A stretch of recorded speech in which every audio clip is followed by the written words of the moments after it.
Did you know there's a fish that's literally a living battery? The Pacific Electric Ray can generate 220 volts of electricity, enough to power your laptop.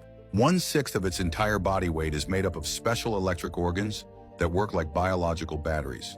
When it spots prey, it releases this massive shock instantly, stunning fish in seconds. Ancient Romans actually used these rays as the world's first electric therapy for pain relief. Nature created the ultimate power generator millions of years before we invented electricity.